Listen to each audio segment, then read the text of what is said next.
Hey folks, welcome to the Dark Horse Podcast live stream. It is number 301. I am not even embarrassed. I am mortified. Oh no, mortified. Again, so early in a weekend? I am yeah, I know it's the beginning of the weekend and we got a ways to go, but I am mortified that I looked at 301 and felt strongly that it was going to be prime. And then I revealed to you that, as is my wont on my hike yesterday, I started going through the obvious numbers that it might be divisible by, and arrived at 7 pretty quickly because one does. Yes. And it would appear that, 280 being obviously a multiple of 7 because 28 is, and then 301 is 21 more than 280, which is, of course, a multiple of 7 as well. So 7 would appear to be. I haven't actually checked that against a calculator, but it would appear that 301 is not prime. Not prime, despite it seeming like it really has no choice. But can we agree that absent the number 7, it would be? No, we cannot. We cannot agree to that. I have not considered. Let's see, it's going to be 73. 7 by so 43. 7 by 43. Yeah. So at least 43 as well. Yeah, but I mean, 43 on its own wouldn't do it. You need the 7. I don't think you're helping your cause. I'm not. I'm grasping at straws with respect to the mortifying misassessment of the primeness of 301. But I mean, if this is the only thing you have to be mortified about this weekend, I'd say you're in fine shape. I'm doing okay. Yeah. This was the worst. Yeah. I will say there has obviously, maybe, I don't know, you have been knee deep in profoundly important work, but big news out just yesterday, I believe. Oh boy. We're finally getting to the bottom of it. Oh, good. Yep. What is it? Amelia Earhart. We are going to see the files finally released. The files? The files. Like the federal files? Exactly. That were not released? Tulsi Gabbard announced that the files are going to be released as a result of the courageous efforts of President Trump. And I imagine that next on the agenda is there's presumably going to be an initiative out of the National Institutes of Health to get to the bottom of spontaneous human combustion. We're going to work our way all the way through. Man, that was a scourge in the 70s, I remember. Oh man, yeah. You couldn't walk a block without seeing a pair of smoldering shoes. Exactly. Yep. In search of, I think that's where we are, is that this administration has decided to finally get to the bottom of all of the various things repeatedly covered on In Search Of in the 70s, if I recall the show correctly. Yeah, there was at least one other as well. It's like, I can't remember what it was called, but In Search Of, that's a good recall there. Yep. Well done. Amelia Earhart. Okay. Amelia Earhart. I had forgotten to notice that the files had not been released. Right. I kind of thought... she's 3 generations ago at this point, 4, something. Era of flight. So, not... Early 20th century. Not the remote history, but I sort of thought we were there. I thought plane goes down, we don't really know anything, remains on Pitcairn Island.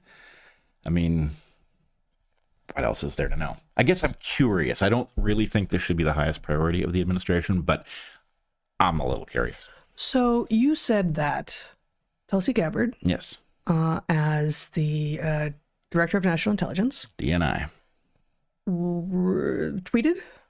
Yes. Yesterday. Yes. This is going to go very slowly. That the files on Amelia Earhart's tragic and surprising disappearance are finally being released due to the bravery, did you say?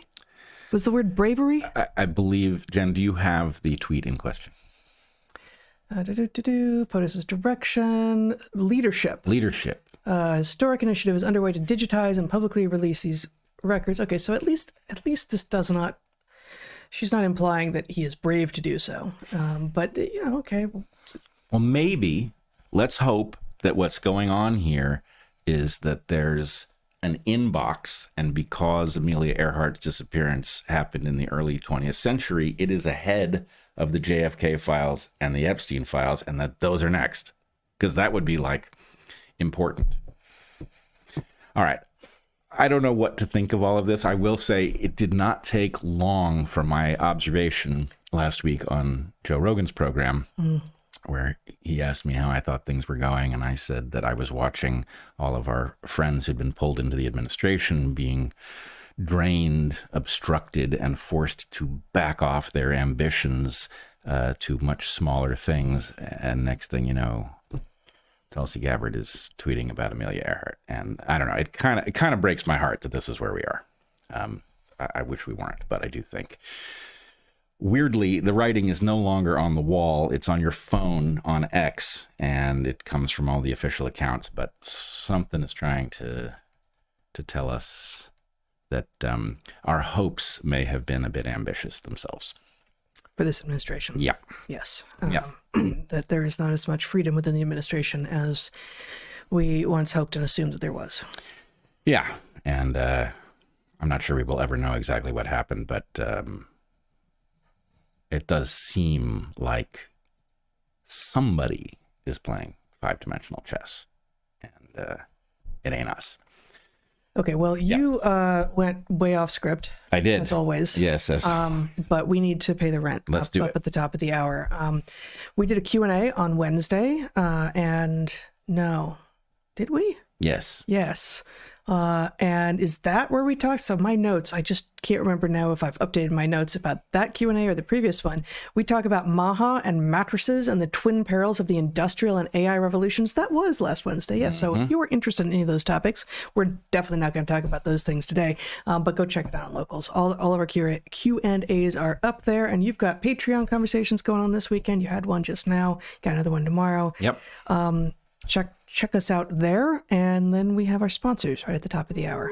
As always, 3 who make products or offer services that we truly vouch for. And without further ado, Bret is going to find his anteojos. With only a little bit of further ado, because and read. All right. Yes. Our first sponsor this week is Timeline.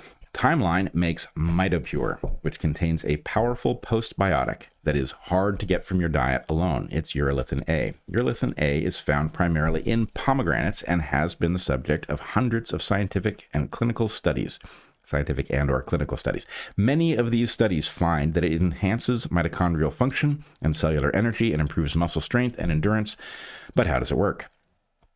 Your mitochondria, actually everybody's mitochondria, are the powerhouses of their cells. But like you're talking to everybody, so you don't need to specify. If you've got cells, mitochondria are the powerhouses of so them. your does that job linguistically? Yes, I guess it does. But it's ambiguous because every so often people write to us and it's clear that they think we're talking to them specifically. And anyway, I just wanted to be clear. It's everybody's mitochondria, right? I mean, their cells and their mitochondria, which power them. See earlier point. Where the hell am I? Oh, yes. The older we get... Did that to yourself. Yeah, I sure did. The older we get, the more likely we are to have damaged mitochondria, which accumulate in joints and other tissues. This is in part because mitophagy, the process by which damaged mitochondria are removed from cells, becomes less efficient the older we get. The age-related decline in mitophagy not only inhibits removal of damaged or excess mitochondria, but it also impairs the creation of new mitochondria with that new mitochondria smell. And this results in an overall decline in cell function. MitoPure from Timeline works by triggering mitophagy. Quoting a research article published in Cell Reports Medicine in 2022, here's the quote: "Targeting mitophagy to activate the recycling of faulty mitochondria during aging is a strategy to mitigate muscle decline. We present results from a randomized placebo-controlled trial in middle-aged adults where we administer a postbiotic compound, urolithin A, which is MitoPure, a known mitophagy activator, at 2 dosages for 4 months. The data shows significant improvements in muscle strength, approximately 12% with intake of urolithin A. We observed clinically meaningful improvements in urolithin A on aerobic endurance." I got this, man. English is tough, but it's not that tough. "With urolithin A on aerobic endurance and physical performance, but do not notice a significant improvement on peak power output." See, this was an honest paper. That's not in the quote. That's me commenting on the quote. Furthermore, and we are honestly reporting on the paper, which is so meta and not in the corporate sense. Furthermore, research published by Nature Medicine in 2016 found that in mice, the beneficial effects of urolithin A on muscle physiology were independent of diet or age. Take 2 soft gels of Mitopure a day for 2 months, and you may see significant improvements in your muscle strength and endurance. Mitopure enhances your cells' ability to clean themselves up and regenerate new healthy mitochondria. In combination with regular physical activity, Mitopure can help you stay strong and healthy into old age. Timeline is now offering 20% off your first order of Mitopure. Go to timeline.com/darkhorse and use the code darkhorse to get 20% off your first order. That's timeline.com/darkhorse. All right. Our second sponsor this week is Caraway, which makes high-quality, non-toxic cookware and bakeware. Here in the U.S., November is a month in which we give thanks and in which we remember that for which we are grateful. Here at Dark Horse, we are so grateful to be able to cook real, healthy food in high-quality, non-toxic cookware. Listeners to Dark Horse are well familiar with the myriad ways that modern life puts our health at risk. This includes the hazards of nonstick coatings on cookware and bakeware, which is why we threw out all our Teflon cookware decades ago. Why? Because Teflon is toxic. And yet over 70% of cookware in the United States is made with Teflon, and 97% of Americans have toxic chemicals from non-stick cookware in their blood. When you cook with Teflon, it only takes 2.5 minutes for a pan to get hot enough to start releasing toxins. And when do you ever cook anything in a pan for less than 2.5 minutes? Pretty much never. Enter Caraway. Caraway kitchenware is crafted with sustainable, non-toxic materials like FSC-certified birchwood, premium stainless steel, enameled cast iron, and naturally slick ceramic to help you create a safer, healthier home. Caraway makes several lines of non-toxic cookware and bakeware. Our favorites are their stainless steel line and their enameled cast iron. All of Caraway's products are free from forever chemicals, and their enameled cast iron is offered in 6 stylish and beautiful colors. These pots are strong and highly scratch resistant. They'll last generations. And Caraway also now offers butcher blocks to cut on, glass lids for non-toxic cooking with a view, and a new bar set, which is crafted from rust-resistant 304 stainless steel. In August, our son Zach set up his first college apartment with beautiful, functional Caraway cookware. He will be cooking with it for a long time to come. The holidays are closer than ever, so get their gift, or yours, in time. Visit carawayhome.com/DH10 to take advantage of this limited time offer for up to 20% off your next purchase. Again, that's carawayhome.com/DH10 to get new kitchenware before the holidays. Caraway, non-toxic cookware made modern. And 2-egg omelets made awesome. 2-egg omelets, but yeah, there's this little frying pan that we've got of theirs that you have perfected the 2-egg omelet. 2-egg omelet with the coarse salt and lots of fresh ground pepper. You blacken the omelet not with a Maillard reaction or by charring, but with pepper. Yep. Yeah. It's good stuff. It is good stuff. Our final sponsor this week is Fresh Pressed Olive Oil Club. We love these guys and their olive oils so much. Extra virgin olive oil is delicious and nutrition. It is actually good for your heart, helps prevent Alzheimer's, is high in antioxidants. The list of health benefits from olive oil goes on, and it's a cornerstone of Mediterranean climates. But if you've never had excellent fresh olive oil, you may wonder what all the fuss is about. Fresh Pressed Olive Oil Club is the brainchild of T.J. Robinson. Also known as the olive oil hunter, he brings the freshest, most flavorful, nutrient-rich olive oils from harvest to your door. TJ's farm fresh oils are incredible. We've received several different varietals now, all with noticeably different flavors, and have used them in all sorts of culinary contexts. In marinades for meat and fish, tossed with carrots or asparagus or potatoes before roasting or grilling, rubbed directly onto steaks before grilling, used fresh in salads or drizzled as a finish on a cold soup or on grilled halloumi cheese. We made olive oil cake and several raw sauces that benefit from amazing fresh olive oil, a mostly classic Italian pesto, a Venezuelan green sauce that is rich in cilantro, and a lemony, garlicky aioli that benefits mightily from amazing fresh olive oil. Right now, we're sampling their olive oils from Australia. Last night, we had carrots roasted in their Ow Life varietal. The night before, we rubbed steaks in Nulamungi, I believe is how it's pronounced, before searing them. Delicious, both. They're both on offer from Fresh Pressed Olive Oil Club right now. Earlier this month, when we got our newest shipment, we sipped them to taste them in their purest form. One was spicy green and aromatic with distinct hints of arugula. Another was bolder and richer. They are all unbelievably good. Olive oil is a succulent, delicious food that, like pretty much all fats, is best when it's fresh. But most supermarket olive oils sit on the shelf for months or even years, growing stale, dull, flavorless, even rancid. The solution is to have fresh pressed artisanal olive oil shipped directly to you after each new harvest, when the oil's flavor and nutrients are at their peak. As an introduction to T.J. Robinson's Fresh Pressed Olive Oil Club, he will send you a full-size $39 bottle to one of the world's of one of the world's finest See? artisanal olive oils, fresh from the new harvest, for just $1 to help him cover shipping. Yep. It's going to be prepositional today. Oh, goodness. Yeah. And there's no commitment to buy anything now or ever. Get your free $39 bottle for just $1 shipping and taste the difference freshness makes. Go to getfreshdarkhorse.com. That's getfreshdarkhorse.com for a free bottle of amazing olive oil and pay just $1 shipping. Yeah, it's kind of addictive It is. stuff. The tasting the distinctions, figuring out what you can use it in next. It's really, really good. And, you know, it's like a healthy addiction. So it's not really an addiction. It's something else. A habit. A habit. A passion, perhaps. Perhaps. All right. We have a number of places we are headed today. Let us start with the, I don't know, Jen, do we have access to the video? Yeah. Okay. We're going to show you a video of something that I caught wind of on X earlier this week, and it caused my jaw to fall open. It didn't hit the floor, but largely because I was standing up and the floor is a long way down. So anyway, let's... So you did not simultaneously fall over, else your jaw might have hit the floor. You know, I was holding on to a banister at the time, and so, no, I didn't fall over, but the potential You were was there. scrolling on your phone while holding onto a banister? Increasingly, that seems like a good idea. I see. Yeah. All right. He's getting bigger. See? Oh, honey, that's wonderful. Kicking like crazy. He's listening. Put your hand on your tummy and hum to him. You used to love that. It feels like he's dancing in there. Oh, honey. Mom, would you tell Charlie that bedtime story you always used to tell me? Once upon a time, there was a baby unicorn who didn't know he knew how to fly.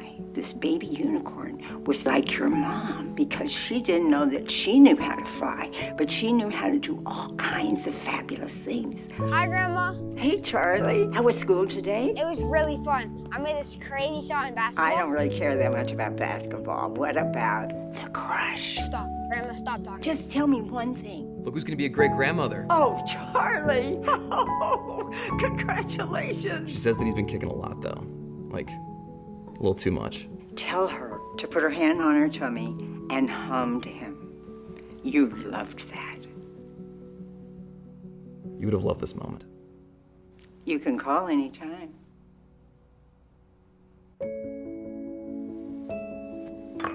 Okay, Mom, I just need a quick video. Is this like an audition or something? No, Mom. Just 3 minutes. You need my best side? Can I see another one? I can play the piano. She's so talented. I am. I'm your mother after all. Keep going. Why don't you start by telling us a little bit about yourself? Well, I was born as a very young child. I would hope so. So that's an app that's already available? Yes, apparently. For those who were not able to watch it, I think a lot is left out if you don't see the video. Describe. It's an app that allows you to capture what they represent as a small amount of apparently video of a living person. And then when that person dies, they can kind of live on your phone and interact using AI in some way so that it is as if you are talking to the living person. In this case, the video depicts a soon-to-be mother getting counsel from her own mother that the kicking of her fetus can be calmed by placing her hand on her abdomen and humming, and then the child is born and the child begins to interact with the app, and grandma, who is now passed, tells the child bedtime Grandma stories. who was gone before the child was even conceived. Right. Before The child never met his grandmother. Child never met the grandmother. The baby grows up, weds, his wife is pregnant, the wife is experiencing the kicking of the fetus, and grandma delivers this information that she has passed down now to 2 generations about how to calm the kicking fetus, and, you know, the beautiful circle is, you know, closed, renewed, whatever it is that they want to imply. Now, as I said, when I saw this, my thought was, well, 2 thoughts really. One, course they would do this. Somebody's going to do this. Multiple somebodies are going to do this. But what I ended up tweeting was, I'm not a religious person, but this is unholy. That what they are playing with here is wildly destructive of the meaning of being a human. I feel like that's the theme of the era. Like almost everything we are doing that is being announced as new and about the future and progress feels unholy. It feels depraved. It feels like it completely misunderstands what the value of being a human is. We seem to be seeking, conformity and homogenization and in everything across all the domains. And then here we're going to lose our ability to grieve, our ability to lay down stories about people who have a right to have their own histories and not to have an algorithm decide what they would say as new things happen in the world. Yeah, I agree with you exactly that grief, among other things, what is at stake here most fundamentally is grief. And of course, the people doing this have no understanding of what grief is. And I can say that with some confidence because you and I have spent time on this biologically, evolutionarily speaking, and grief is clearly a very important process. We're not the only species that experiences it, but the ones that do are on this very short list that you and I call the usual suspects. And let's put it this way, grieving is very expensive. So the benefit of it has to be much greater than that easily calculated massive expense. Yeah. So it's something very important. And to disrupt it by preserving permanently in some crude way, not even photorealistic, but a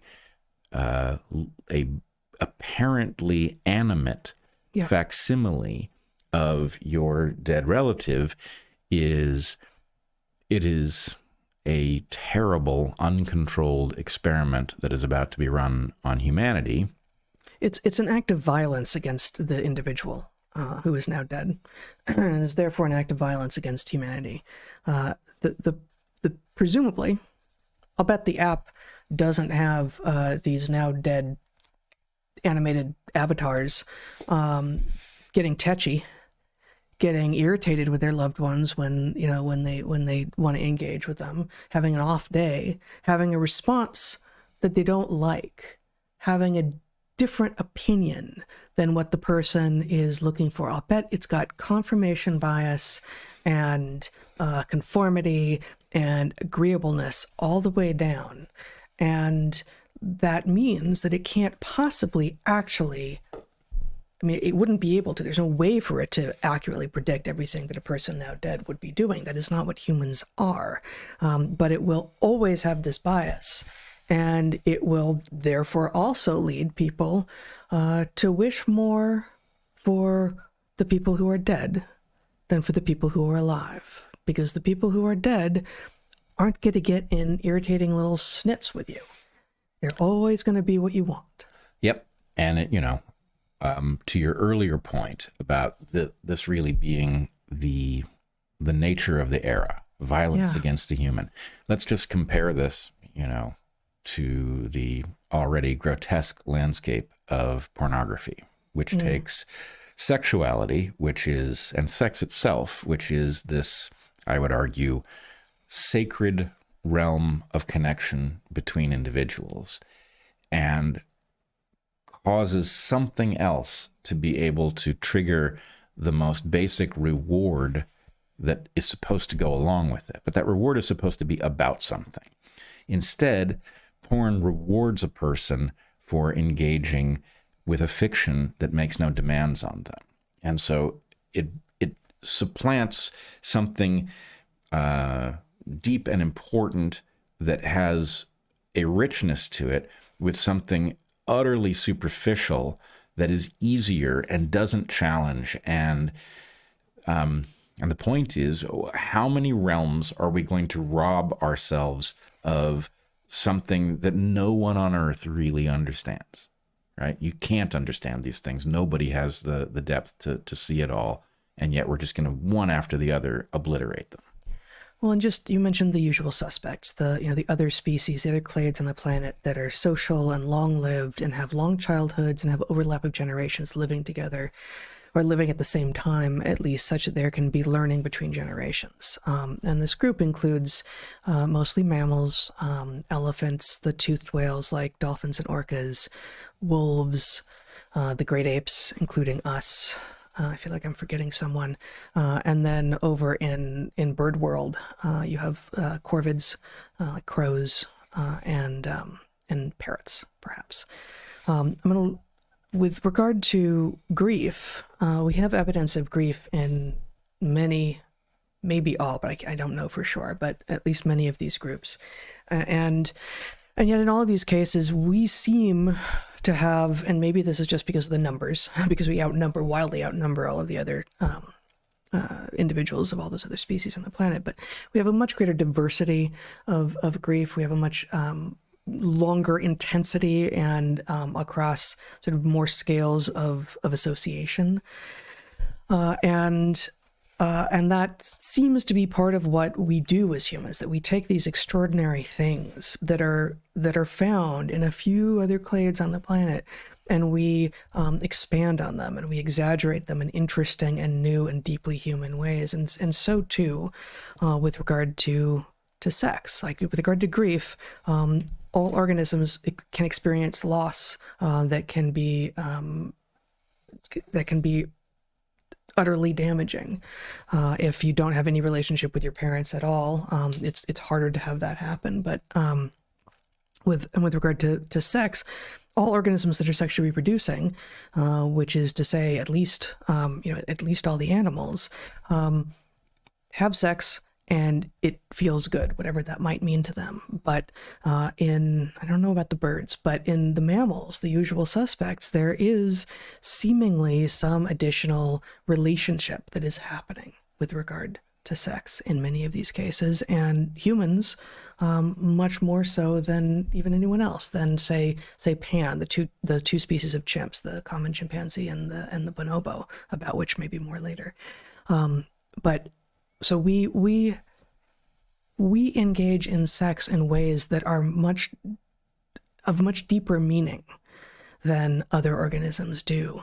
And so when we strip it back to the thing that is most easy, most titillating, most obvious, we again do violence to our humanity. We reduce ourselves to something that is almost pre-human. And is that, is sexual activity part of being a human? Sure, of course. But it is so much more for us. At least it should be, it can be.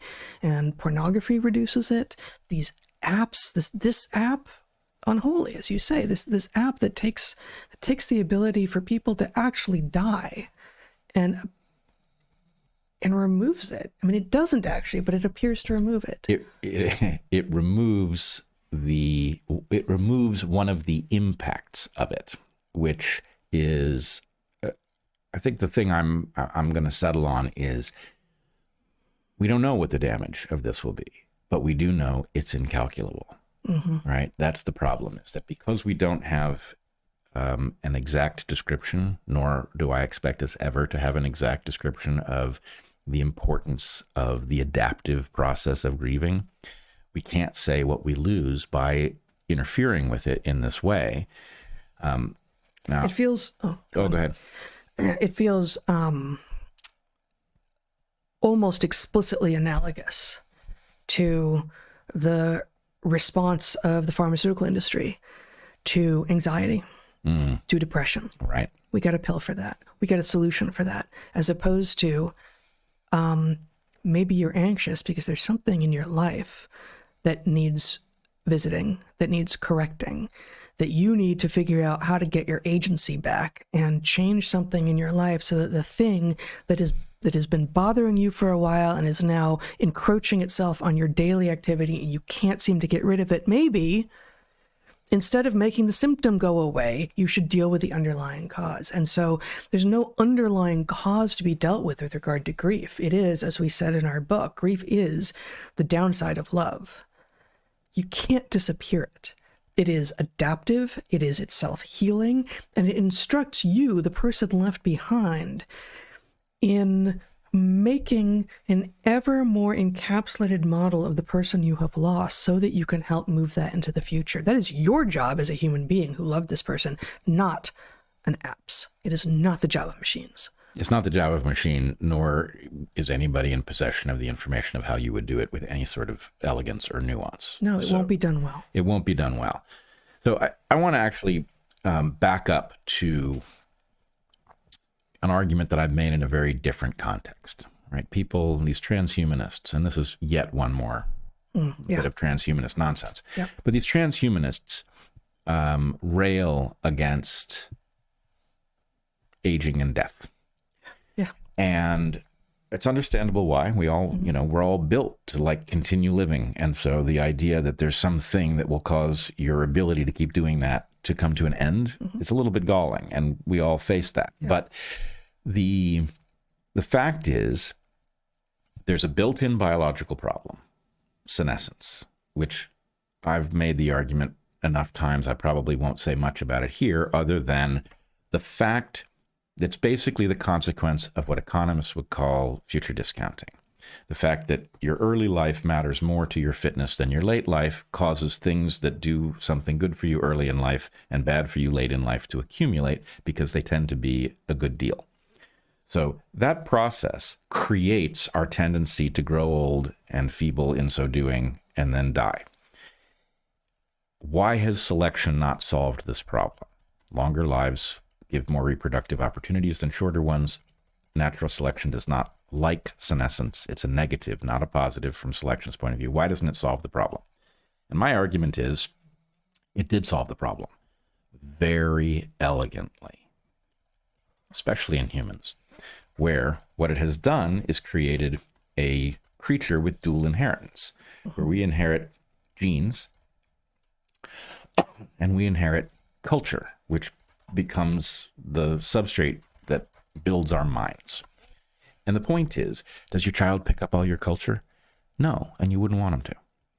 Your child picks up the part of what you know, hopefully, that is excellent, and jettisons the part that's superficial, unimportant, wrong, bad, right? They're in a position, each generation, to shed the part of you that doesn't make sense and pick up the part that is the most valuable. So that is beautiful because it means that the evolution of your family, you can get better at a generational scale, right? Lots of stuff that, my grandfather, who was really like the origin point for a lot of the things about myself that I like, he got so far. And then he passed on what he knew to Eric and me. We've taken it so far. I expect our kids to take it another step. That's the way it's supposed to work.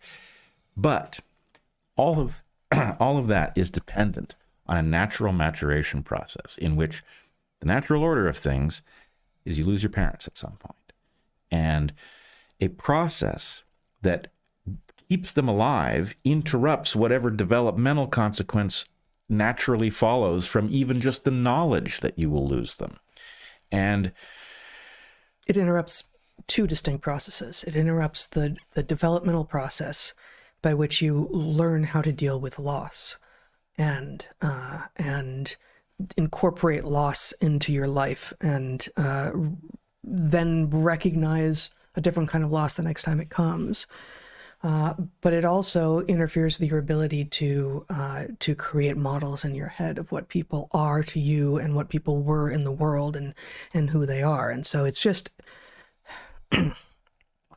I said this actually on our locals Q&A last time, that we had a question about the Industrial Revolution and the AI revolution, and I got thinking about it. I was actually writing about it a bit. Thought, well, the Industrial Revolution, at least the one that surrounded the sort of turn of the 20th century from like 1870 through the beginning of the First World War, had so much change associated with it. And I won't go through all of the things that I understand those changes to have meant right now. In some ways, it was the chemical revolution. It was sort of the birth of pharmaceuticals. It was the birth of, the Haber-Bosch process, which allowed us to fix nitrogen and immediately double, triple crop yields from having to use, leguminous cover crops or guano or something. But it was like electrification and mass production at the same time. Like electrical grids spreading out across landscapes and mass production meant that pretty soon thereafter, we started to have these labor-saving devices in both masculine and feminine spheres, traditional masculine and feminine spheres. But, within the home, it wouldn't be too many decades past that when most people would have refrigerators and washing machines, and vacuums and electric lights. And, it's so great that now we don't have to do so many of the things that we've done before. I guess we have more time. What will we use the time to do? And remember what we are called. We are called Homo sapiens. We are the wise human, the thinker. Well, maybe we will spend the time, creating new things, imagining new worlds, like figuring out new problems, new solutions to old problems and new problems that need solving. And here comes the AI revolution. And it's like, yeah, we can do that for you too. You had a revolution already, which unhooked all the need to do most of your physical work. Cool. And now you're going to be, you're just going to storm right in to the AI revolution and say, hey, actually, we humans are pretty much done with the thinking for ourselves too. We're going to also outsource that. And to what end? Like at some point, you've outsourced everything that makes you human, and there's nothing left. Yeah, I really like this point. I do think that this is the next stage, and that it basically has become cognitive outsourcing, except it's almost worse than that, because why is the AI knowledgeable about certain things? Because humans wrote about them. So it's almost like it's farming humans. It's like, it's farming us and then spitting it back as if it is smart. And, look, I'm impressed with what AI can do, but it's basically draining us of something valuable and then selling it back to us in some unholy way. And there's no way that any of us will be able to identify all of the things that we are losing. And probably together, we can't yet identify all of the things that we are losing. But not being able to point to the thing that is being lost does not mean that there aren't things being lost. See, again, Chesterton's fence, right? And in this case, it's a new thing. It's like, well, you're not tearing anything down. It's like, well, with regard to that app that you showed us that video from, what you're tearing down is grief. Like you lose grief. Like, how about we not decide to lose things that have been fundamental in the human experience before we stop and carefully and lengthily consider what was that doing there? What was the value? When somebody dies, when somebody we know loses somebody important to them, there's a thing I always feel like saying to them. I've said it a few times and I've stopped saying it because nobody knows what I'm talking about. But the thing I feel like saying to them is grieve well. That process, when it goes properly, is so important and so cathartic that the idea of robbing yourself of it by preserving a dim shadow of the person you've lost is a preposterous thing to even consider. Further, the whole thing is presented and predicated on the idea that all of your relationships are, the loving mother who wants nothing but the best for you. And those of us who have such a thing are lucky. Not everybody does. And the idea that people with broken relationships don't get to live those relationships down and experience the world after their, complicated parent vanishes, that's also a very dangerous thing. Well, yeah, I mean, I guess I don't see that as a risk of this particular thing. It's going to be opt-in, but maybe it's just opt-in for now. Yeah, but what happens, the guilt trip from the manipulative parent that wants to find their own immortality and frankly maintain their own control Yeah, but once they're gone, they're gone. Right. But the point is that works if you're a perfectly rational person. If you're somebody who's been raised by somebody with a malevolence to them, then you may be left in a situation where your grief causes you to preserve them. You never discover what your relationship actually was. Is this going to cause suicides? I think certainly it will cause some of them, where some relationship that is troubling never ends.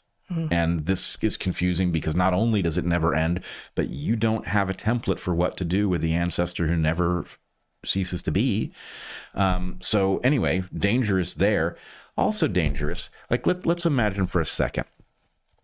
Let's say this becomes normalized, and I hate to do this with myself, but let's say that our children preserve some aspect of me in one of these things, right?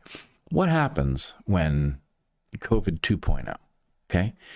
Does the app allow them to have a conversation with me in which there's, they say, Dad, they're telling me that this new technology is safe and effective, but I'm not sure what to think. Do I get to say, fuck no, stay away from that goddamn thing. These people are liars. You know what they did the last time, because that's what I would say, right? Or does Anthony Fauci begin to speak through me and say, well, in this case, it's, randomized controlled trials are the gold standard of this, that, and the other. You certainly shouldn't be taking some drug that only works for this, that. You could imagine that in a world where these people are as comfortable abusing their power over us as they clearly are, there is no way that even if they had the power to be neutral with respect to your relationship with your ancestor, that they're going to stick to it. At some point, they're going to decide, well, you don't really have, your ancestor was bad. They don't have the right to pass on what they actually would have thought. In fact, we're going to correct that relationship for you, right?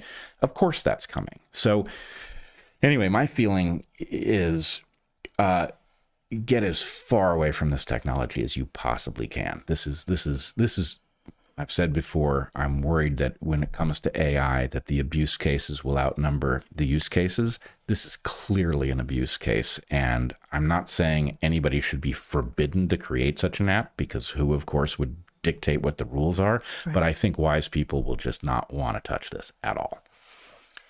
Well, and that raises the question of, we're living in this brave new world of capacity for people to create things. And, it used to be that there was a job classification called ethicist and bioethicist. And, they never had any power per se, but it was understood that some people took it on for themselves to be thinking about what the implications of technological and scientific advancements in particular were. And there's really no place for such people anymore. We don't listen to them. I don't know if they existed, if they would make any sense. It may be like your friend Steve Patterson says about the philosophers, right? Yeah. Do I have this right? So you say that my favorite line of his is, philosophy is where it's at, philosophers aren't. Right. And I think, so many of the modern real academic disciplines, yes, anthropology, awesome. Most anthropologists, oh my God. Yeah. It's going to be the same thing.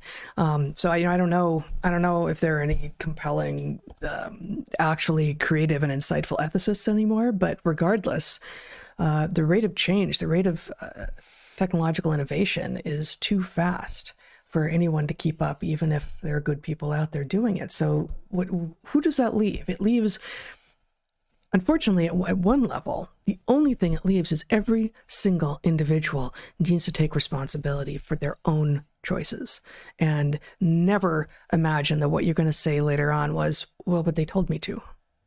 It's not enough. It's not enough. They're going to tell you to do a lot of things, and most of them aren't going to be good for you.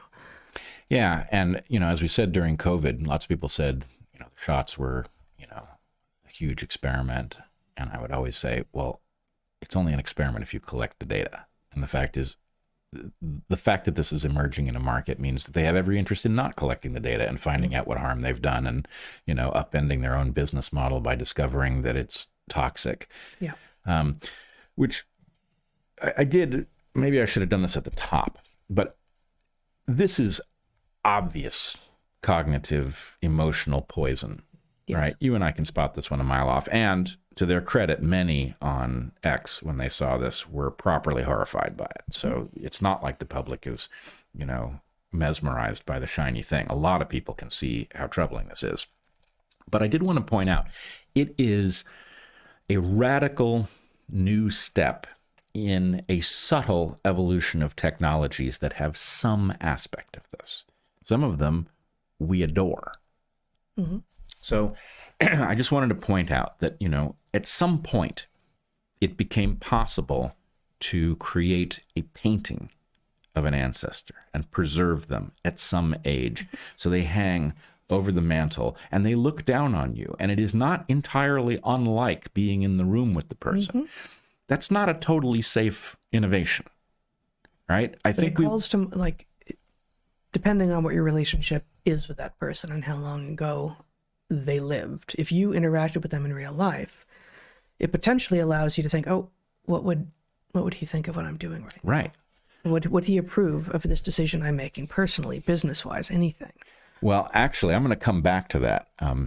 You'll probably see it coming. But so we've got the picture over the mantle. That has some aspect of preserving a person, unnaturally freezing them at a moment in time, preserving some aspect of your relationship because it does feel like they're in the room with you when you're with that picture, right? And then you get to photos.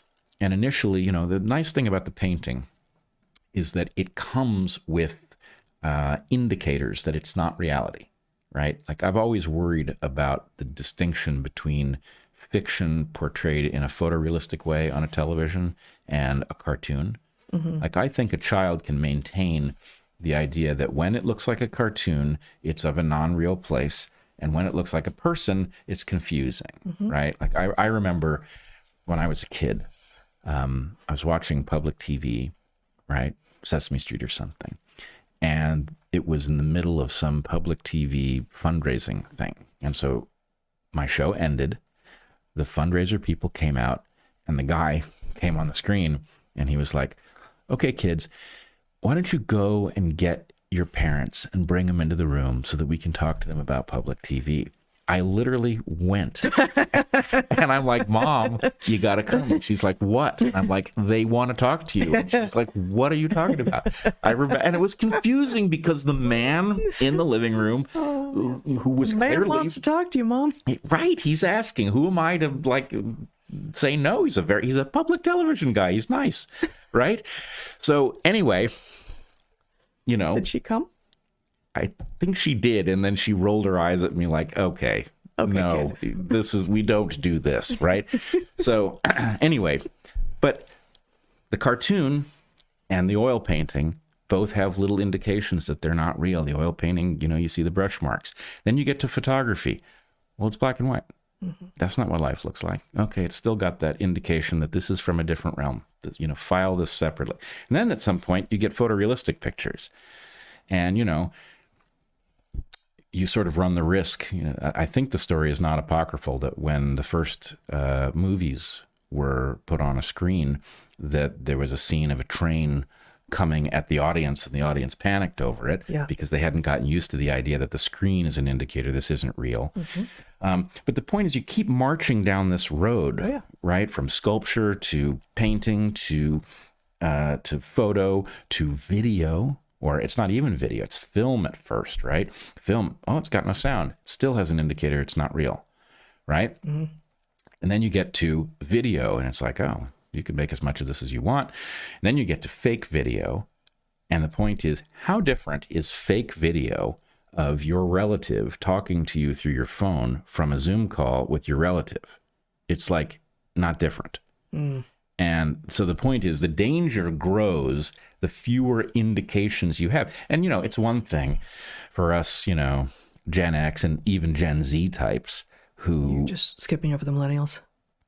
I'm a little sore at them. But, okay. All right. For us moderns, we watched the technology go from not realistic to realistic. And so we have some way of calibrating that and some level of suspicion based on it.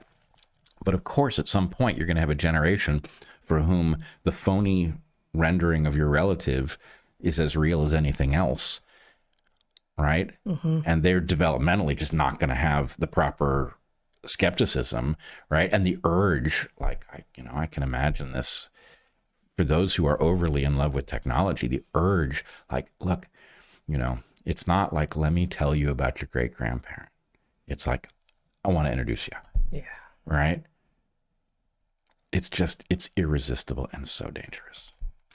Well, irresistible and dangerous is also the theme of the moment, isn't it? I think, 23andMe and its ilk were in that category. We were encouraged many times to sacrifice some of our DNA into the abyss, knowing full well that these people were likely to do nefarious things, and we refused over and over and over again. Never succumbed, but we looked like crazy people. Like, we sounded like crazy people in Right, like the aughts, right? With new babies. Like, don't you want to know, the whole history of, you're like, not that way. No, that does not look safe. What exactly are you worried about? A few things, but also it's not my job to enumerate for you all of the possible harms, nor my job to have come up with all of them. I'm allowed to have a reaction to new technology that says, no, not doing that. And here's why I also think that it's not good for you. So, you can't enumerate it in advance. And the fact that you can't enumerate it is not an indictment of hey, I've actually noticed that there's a pattern and we keep embracing tech and then discovering what's wrong with it decades later. It's no way to live.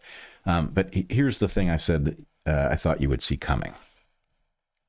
Really, when comparing these novel shufflings of profoundly important relationships that we have and the way that we deal with death, right? There are ancient versions of this, right? Of course, the belief that your ancestors are in heaven, right? Or in the afterlife somehow allows a maintenance of characteristics that are desirable, a connection to them, a justification for talking to them. Yes. But then you also have versions of that are unsettling to, us Western moderns. The retirement ceremony that you went to in Madagascar, in which when a Malagasy person dies, somebody who's still in a traditional setting. Several of the 17 tribes practice the retirement, not all of them, but the Betsimisaraka. Betsimisaraka, for example, they bury the person, and often bury isn't exactly the right description. It's sort of, they put you in a coffin in a place, in a burial location, and your flesh rots off and you become bones. And is it 5 years? It's different in different traditions. I think it was 7 there, but different with the different tribes. After some set number of years, the elders, the ancestors, get disinterred. They are brought back, their remains, in front of the people at a regular moment during the year. For the Betsimisaraka, it was around the harvest season, and the elders, the living elders of the village, speak to them, and they tell them what has been going on, and they catch them up. They catch them up on what has been happening, and then the elders who are long dead, if they came out of a body box, if they did not die so long ago that they had not yet been moved into a bone box, they now get moved. If they're just bones at this point, they get moved into a bone box, which takes up less space, and they get put back. And the ancestors are brought out regularly, reliably, predictably, such that the living can inform the dead of what is happening and thus answer for any sins that have been committed effectively. So I would argue a couple things. One, our model, as we present it in our book, you've heard us talk about it, is that a behavior like this has a real cost, obviously, and it's a cost you could reduce. You could just simply not bother, right? The fact that it doesn't get reduced, that this gets passed on, tells you that there's a benefit that exceeds that substantial cost. So that doesn't tell you what the benefit is, but we can surmise certain things. Imagine that you have tension with somebody else in your tribe that is kept under control because you both have obligation to your aunt, right? And your aunt dies. And the point is, oh, now the safety's off the gun. Yep. But it isn't off the gun because your aunt's going to be back in 7 years and you're going to have to explain what you've been up to. So your aunt kind of sticks around, but she's not looking over your damn shoulder, right? It's different actually than an afterlife tradition where your ancestors are above looking down on you, right? It functions differently. Now, is that an adaptive difference or just an arbitrary difference? Who knows? But the key point is each of these systems, right, whether it's bone boxes and retirement ceremonies or a formalized afterlife where your ancestors go and have some contact with you, but they don't interfere directly in your life. The thing that those all have in common is that they passed the test of time. Yes. They weren't toxic. Were there toxic versions? Maybe. They're gone, right? The non-toxic versions, the ones that actually have benefits for you, remain. And this new thing, it has not passed the test of time, nor will it. I mean, that's speculative, but it's not a risky prediction. This is so disruptive. And, when has a market ever produced an important mythological structure that facilitates the well-being of a population over the course of hundreds or thousands of years, right? Not a thing. Well, and so the value of the traditions, the ancient traditions that you have mentioned, is in part that there is a kind of accountability, that the living know that the dead would have opinions were they still around and are allowed in the spirit of the tradition to have opinions about what the living are doing. With this app, you can just obscure whatever it is that you're doing from the person. You know that this isn't godlike. And so there is actually not even a safety on the thing. Like you can just use it to get the cleanest, most mundane, most banal, but supposedly happy version of this dead person without any of the, it's not the cost, without any of the discomfort that comes from actually having checks and balances in a relationship, that actually comes from someone saying, I love you deeply, but that thing that you did, I saw you interact with that guy, and I think you were too harsh with him. Or, whatever it is, right? A loving relationship has to include the potential for critique. And the traditions, the religious traditions have that. It requires the living to infer that the person who's looking down on them can see everything and is going to have an opinion just like they did in life. But the app doesn't even pretend to that. So there is no critique unless you, the living, go explicitly seeking it. And usually when you go explicitly seeking it, you're already open for it. You're already primed for it. And very often the critique that we need the most from the people who have been most dear to us are the ones that we don't see coming. Yeah, this is a great point. And also think about what it does to, if you fear the critique of your mother, and so you present things in a way so as to minimize the likelihood of her critiquing you. Well, then you preserve that tendency through death because you're talking as if on a Zoom call to your mother. And so the point is you're lying to yourself persists through this thing because it superficially maintains your telephone relationship. Mm-hmm. And how much better is it to have, the idea that your mother has ascended to the afterlife and is looking down on you, and now there's no fooling her, right? Which might make you wiser because that critique is something you can't dodge. Yes. Right. So yeah, you could go a week naming risks of this bizarre intervention into our humanity. But wow, is it profound and really, unhealthy is one thing, unholy is another, but you're looking for terms strong enough to indicate just how insane it is to march headlong into this new tech thinking it's a good thing, right? There's not a person on earth who should look at this and not think, wait a minute, what makes me think that's going to be a positive change? Yeah, I agree. Okay. I sort of felt like we should leave it there, but we should go on a little longer. All right. You want to talk about bonobos or ostriches? Let's talk about bonobos. Bonobos. All right. There is a paper out. That is not it. This is going to be it. Cannot see my computer. This actually came out several months ago, but it's a 2025 paper published in Science.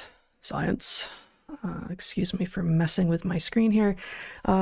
Called Extensive Compositionality in the Vocal System of Bonobos. Well, that is quite a mouthful, and that doesn't sound very exciting necessarily. But I'm just going to read the first two paragraphs to give us a little background here. A quintessential, I am going to try to make it bigger and see if my screen doesn't freak out. There we go. A quintessential feature of human language is the capacity to combine elements. For example, morphemes can be combined into words. Bio and logi is biology. Or words into sentences. Biology is interesting. This is possible because of compositionality, whereby meaningful units are combined into larger structures whose meaning is determined by the meanings of the parts and the way they are combined. It's all fairly obvious, but just to define the term compositionality. Compositionality can take two forms. In its trivial or intersective version, each element of the combination contributes to the meaning of the whole independently of the other element, and the combination is interpreted by the conjunction of its parts. For example, blonde dancer refers to a person who is both blonde and a dancer. If this person is also a doctor, we can infer that they are a blonde doctor as well. So that's a trivial compositionality. However, compositional syntax can also be non-trivial. The units constituting a combination do not contribute independent meaning, but instead they combine so that one part of the combination modifies the other. For example, the meaning of the expression bad dancer does not refer to a bad person who is also a dancer. Indeed, if this person is also a doctor, we cannot infer that they are a bad doctor. Here, bad does not have a meaning independent from dancer, rather it complements it. So there's our sort of background, our linguistic background in terms of understanding what it might mean when we see the title of this paper, Extensive Compositionality in the Vocal System of Bonobos. First of all, bonobos are Pan-paniscus. They are one of two extant species in the genus Pan troglodytes, the common chimp being the other. Bonobos are sometimes called pygmy chimps, not really anymore. But together, the chimps are sister to humans. So chimps, both species, bonobos and common chimps, are our closest living relatives. So we might expect that there was more language present, or at least capacity present in these guys than elsewhere among the usual suspects, as we were talking about before. On the other hand, one of the many anatomical and physiological changes that happened as humans evolved away from our most recent common ancestor with Pan, which is something like 6 million years ago, is we went bipedal. Which changed a lot of things about our pelvis and our feet and our Achilles tendons and all of this, but also our snouts shortened and our larynx changed shape. And as those things happened, we gained the capacity for much greater precision and fine differences in the utterances that we make. So this seems to be one of the precursors that were necessary to at least having intense vocal communication like humans do. I can't help but think that we went from a pretty severe disadvantage to looking even more ridiculous through all of those changes, you know? A pretty severe disadvantage phenotypically, like in Yes. terms of beauty. Yeah, the apes are not, like, we do not live in the most beautiful clade. We are No, not. it's not the most beautiful clade, and in that clade, I would not have chosen chimps for more than one reason. But all the great apes are pretty damn ugly. Yeah, I agree. I mean, you know, a gorilla can look, you know, majestic in its own way. And then you're right. The lesser apes, I think the gibbons, you know, they do all right. They're beautiful. Yeah. Yeah. But yeah, chimps, you know, it's an acquired taste, I guess. Humans too, I think. Yes. Right. Yes, mostly for other humans. Okay, so what that background is we were looking at bonobos, and the claim is that there's extensive compositionality. And rather than walking you through all of what they have done, and I'm compelled that it was good work, is they've identified hundreds of different calls, and they've classified them into seven different call types the bonobos make that are equivalent to morphemes, like individual sound units that have words like, I don't remember, it's like yeep and pant and hoot and such. And they also find the bonobos combining these regularly.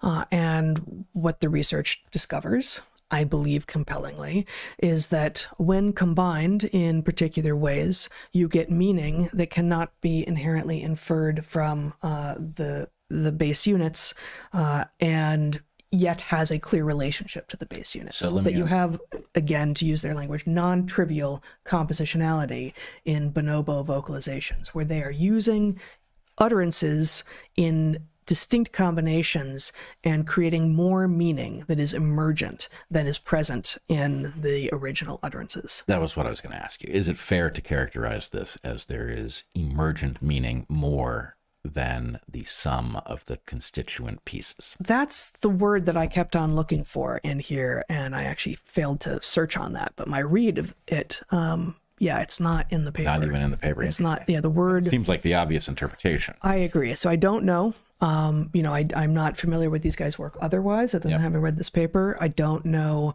if in linguistics there's a reason that word is avoided. There may just be some historical reason that they're not using that word, but it sounds exactly to me like the two different kinds of compositionality of, additive language bits and emergent language. But is it multiplicative? It's not even. It's more than that. It's emergent. Yeah. And that's exactly the word that I was thinking of in reading this. And I think I'm compelled, just as I think 2 shows ago, maybe we were talking about the manta rays, not among the usual suspects. We find some evidence of the ability to recognize themselves in the mirror in manta rays. But what is the evidence? Here we have, and it's surprising in manta rays. In bonobos, we're not so surprised to find extraordinary capacity. But given the laryngeal restrictions on what kinds of utterances they can make, it is perhaps a little surprising that some of the complexity is coming in linguistic form. That said, these authors say at the end of their paper that there are also gestural things that often accompany vocalizations. And obviously, the different sensory modalities have different strengths and weaknesses. Sound works in the dark. Gestures don't, and they also don't work in clutter or if you're far away. If there's a tree between you and the guy you're gesturing to, it's not going to matter, right? But at least at short distances, vocalizations in combination with gestures may have even more emergence, or at least more multiplicative effects. And once you're in a species that can combine utterances, the need for the facepalm gesture is all the greater. Very, very much so. Question for you. Yes. I think, to you and me, it will be the obvious question. It'll take some explaining as to why for those who aren't well-versed in phylogeny. Yeah. But the obvious question, given that we excel in compositional meaning-making like no other creature, yes, and bonobos are on the branch to which we are sister. They are our closest. They and the common chimps together are the closest living relatives of humans. It would be interesting if common chimps did not have this capacity. Yes, indeed. Did they look? Oh, they, not only did they not look, and of course they wouldn't, you don't expect, this is a big involved study. But they should mention it. Right, but, so I just meant to qualify. I shouldn't have said not only did they not look, because you wouldn't expect them to have done all of this in 2 different species, but they say this strange thing at the end of the paper, which I didn't highlight, but here it is. The extent to which our findings can inform the evolutionary roots of linguistic compositionality is yet to be determined. One interpretation of the data could be that non-trivial compositionality can be traced as far back as the last common ancestor of bonobos and humans 7 million to 13 million years ago. It is also, no, that's not where they say it. They say in here, no, I'm not finding it. They suggest in here that bonobos are our closest living relatives. Oh, here, right before what I just read. Our results indicate that non-trivial compositionality is not limited to humans and that bonobos, our closest living relative, also engage in non-trivial compositionality. Now, that sentence... That's at least sloppy, if not wrong. That is a very strange sentence. And, I feel like this will be of almost no interest to just about anyone, but I do think it's important. So once again, the sentence is them saying that bonobos are our closest living relatives. And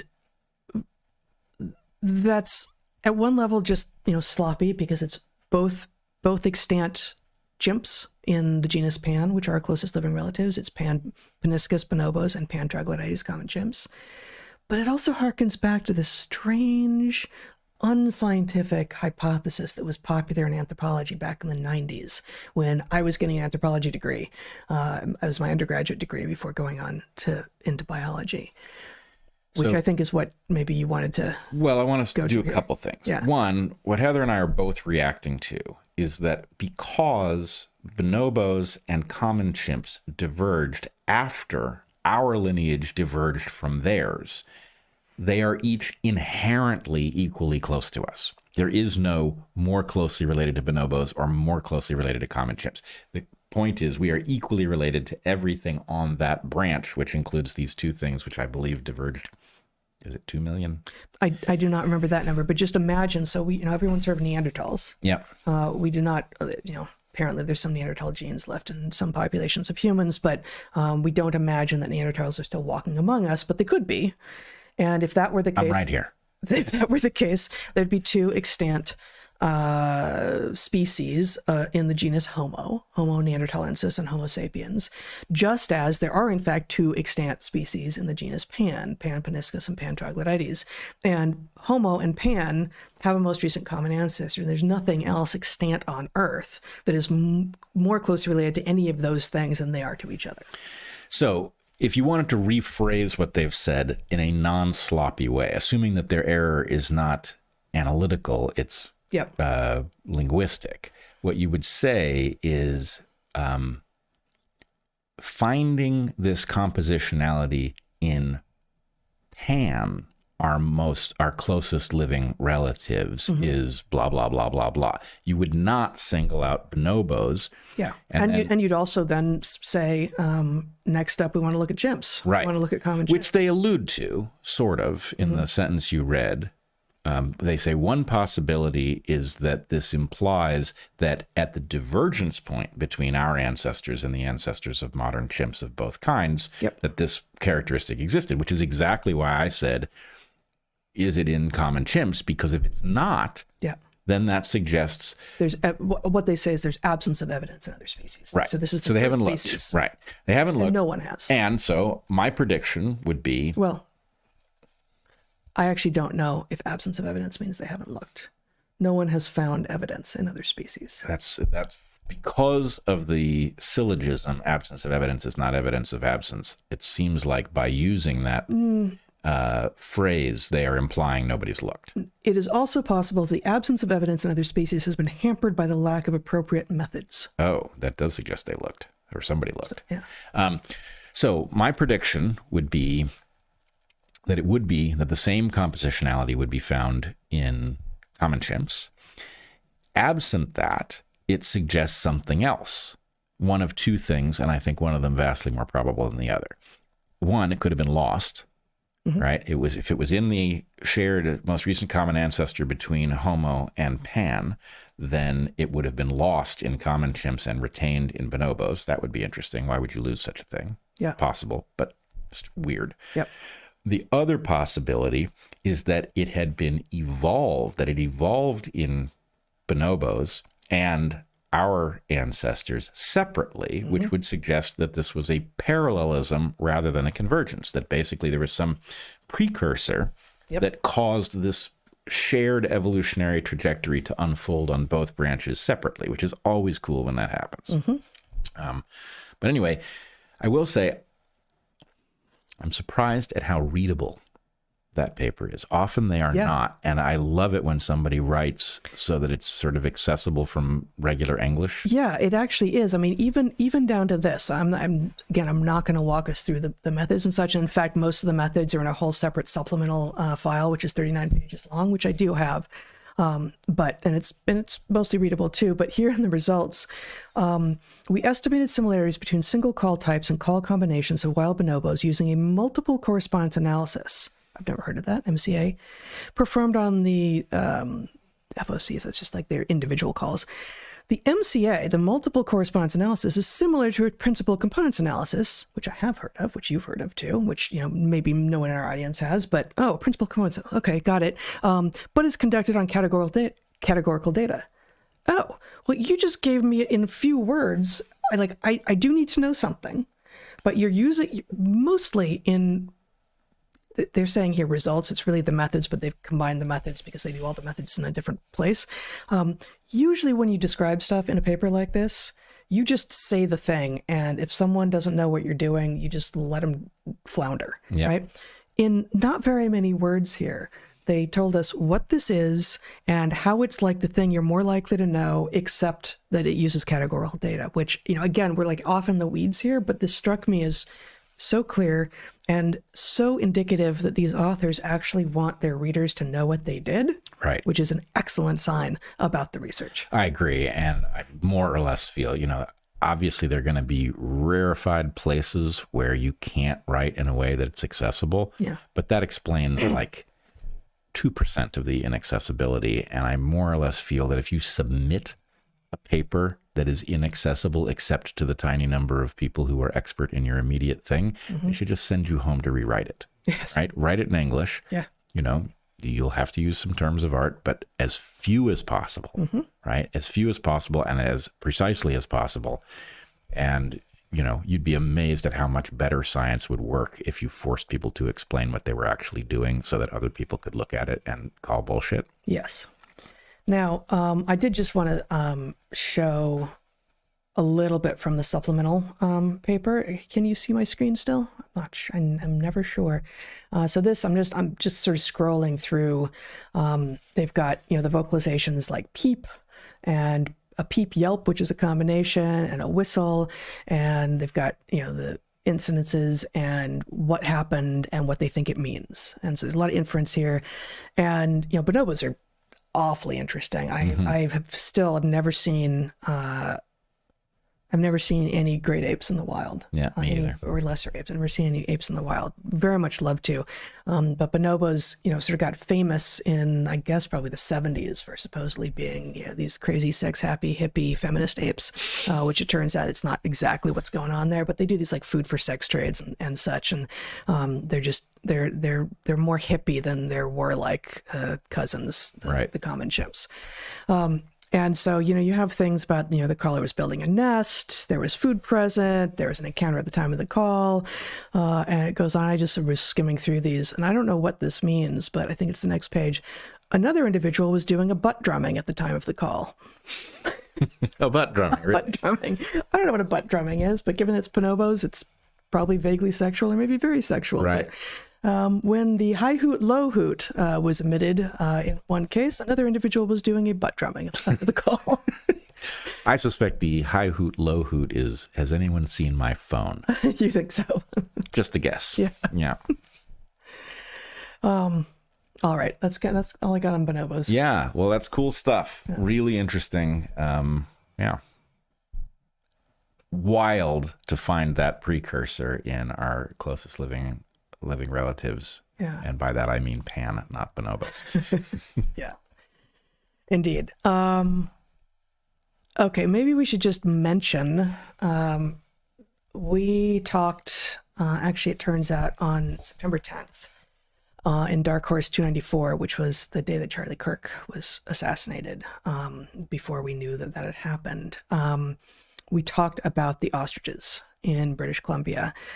And that what is it? The Canadian Food Inspection Agency had been told by a court in Canada that they needed to kill all these ostriches in this ostrich farm because back in January there had been some animals that were sick, had died, and it was thought to be bird flu. And now all the surviving ostriches were at risk of being culled because why? Hadn't they survived? Isn't that what the immune system is for?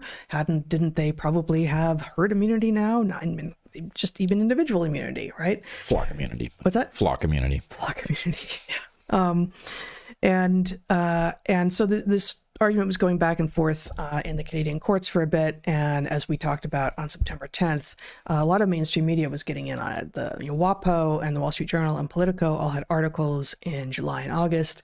They were mostly bringing in the angle of that the MAHA people, those crazy MAHA people, think that avian flu isn't a risk, and Bobby Kennedy wrote a letter suggesting that you really shouldn't kill these ostriches, and isn't he a crazy guy? So that was the bent of the mainstream media, of course. But the very bad news, and frankly I'm a bit surprised, is that the ostriches have been killed. The Canadian Food Inspection Agency orchestrated the cull, and here we have the AP writing about it. There's no one else in the mainstream media that I can find. The Guardian did one piece, but none, WAPO, Wall Street Journal, Politico, all of whom had articles on this back when they could use it as a way to try to mock Bobby Kennedy, have said nothing about this. Canadian federal agency says cull over, all ostriches shot dead at British Columbia farm. And this was on November 7th, so a week ago. And just the opening paragraph of this thing. A Canadian federal agency said Friday it has shot dead all ostriches at a British Columbia farm, fulfilling a 10-month-old cull order over a bird flu outbreak. 10 months old. Yep. These birds have not had a sick or dying or dead bird among them for 10 months. Yep. There were over 300 of them doing just fine. The owners of this farm knew these ostriches. They knew they were healthy, and they're dead now. Well, dead, brutally killed, in a disgusting way. Violence. This was not done in any arguably humane way. After being tortured, denied food, all kinds of insane madness. And, I think actually the tell is in the fact that the story, when it first broke, was covered by many outlets. Yes. And now covered by just a couple. Yeah. Because what happened is the public didn't buy the story that we were supposed to buy, which was that this was being done to protect us from bird flu. Right. Right. So when that story didn't fly and people were like, what the hell are you doing? Then this became a loser story. Yep. And it is, rather than back down, which is what they should have done, they decided not to set a precedent. And they had to kill the animals, but they didn't want to champion it because they knew that the public would just become even more irate about it. And so, when I heard this, my overwhelming thought was, first they came for the ostriches. Yeah. Right. And that's the thing, is this is some weird, strange African bird. How many people are going to pay attention? Some number of people are going to roll their eyes like, who even has ostriches? Right. But right? You are going to pay attention when it's your cat and your dog. Right. And believe me, these authoritarian monsters, that's where they're headed. I mean, I remember us talking during COVID. Like there were a few of those little, why do I want to say trial balloons? Is that the right phrase here? A few little of these trial balloons floated during COVID. I can't remember what outlets, but some mainstream outlets were like, it's bad for humanity and bad for the planet to have cats and dogs, and so you should get used to the idea of not having them anymore. And I don't remember exactly where those things were published and exactly what they said, but people were outraged immediately, like, oh no, that wasn't us. Never mind. They are. That is what they're setting us up for. That is what they're setting us up for, and you can tell the mentality. It's like the fact that dogs and cats aren't perfectly regulated, that this is some source of joy, idiosyncratic, that we post our videos of our animals behaving in funny ways on the internet, that this is just maddening to the authoritarian mind. And, you know, A, who authorized you to experience any joy at all, right? And, you know, B, we technically, we are going to take the right to take that from you on the basis that there is some theoretical argument for a health interaction, right? These are monsters. They are not emotionally healthy people. They are drunk with their goddamn authoritarian power. And this is the warning. First, they came for the ostriches. And the point is, if you don't want this to go any further, that lesson has to do more than just back them off of talking about it in public. They decided to kill these ostriches after they knew goddamn well that there was no health benefit to be had. If they didn't know that to begin with, all of the arguments that many of us made about natural immunity were completely compelling. Yep. So why the hell did they have to kill these animals, right? Why did that have to happen? It had to happen because they wanted not to set a precedent in which reality allowed them to back off their plans. Yep. It's a display of power. Yep. It's a display of power. When I went looking in a few of the outlets to make sure that they to double check that what I was finding was true, that they hadn't written about this, I was on the WAPO site, Washington Post, and I did find this today. The anti-vaccine movement spreads to pet owners. It's a cartoon. So I will describe it for those who can't see it. The illustrator is Edith Pritchett. Alternative treatments for anti-vax pet owners: homeopathy, crystal light therapy mats, and tinfoil hats. So that's really cute, isn't it? That's very funny. Yeah. She can fuck right off. Yeah. So, you know, and the comments are what you would expect. I'm not gonna go through them, but the Washington Post readership, who appreciates a comic that thinks it's insane that some people have begun to question giving their animals almost all of their shots every single year of their life, when there's literally no vaccine other than the flu vaccine, which is insane, that anyone is suggesting like that for humans. So what could possibly explain the periodicity on pet vaccinations, put aside for the moment whether or not you think any of them are good for your animals, but the regularity with which those things get given, which really just gets pet owners into the vet once a year, and that's several $100 right there, because you have to do the exam and you have to do this, and if your animal's healthy, just like if you're healthy, you shouldn't need to be going into the doctor or the vet, depending on what species you are, with regularity. You just shouldn't need it. So, tinfoil hats is clearly what is happening behind the scenes of any human being who is questioning vaccines for their pets. Yeah, that's what I find on WAPO instead of any treatment of the ostrich farm executions. It's complete madness. And, you know, anybody who's had pets 30 years ago knows that they're facing, you know, as we've talked about multiple times here, you know, animals becoming allergic to meat. Yes. Really, you got to, you know, you got to go find unique meat because the animal got allergic. I wonder what that might have to do with the adjuvants in those. Well, you know, I mean, domestic cats in the wild get allergies all the time. Yeah. No, they It doesn't happen. No. It doesn't happen. And anecdotally, but I mean, these data should be collectible. But anecdotally, from a lot of animals that we have had and that we know of people, and we know people who have had animals throughout these last many decades, our animals don't live as long as they used to. Yep. They just don't. They don't. And I'll tell you, you know, vets and pharma have become partners in this racket. The idea that you need to bring your animal in to protect your animal from all of those circulating diseases is generating a tremendous amount of revenue, and there is cryptically a immunity from liability here, because the ability to recover on a animal that was killed by a defective vaccine is limited to the value of the animal, which is what it costs to buy one, which is nothing. It's not worth fighting in court. So, you know, the incentive for these monstrous people to get formulations that are tolerably safe is effectively not there. That's right. I will say, and I've said this before, someplace, maybe here, that the annual vaccinations for your pets schedule hadn't actually occurred to me, even when we were into COVID. And I can't remember exactly when this was, but I think that the vaccines were out and we had already been like, wait, no, we're not doing that. We were still living in Portland at the time. And our cat Tesla, who at that point would have been like 12 or 13. He was over 10 for sure, and he's still with us. He's still alive.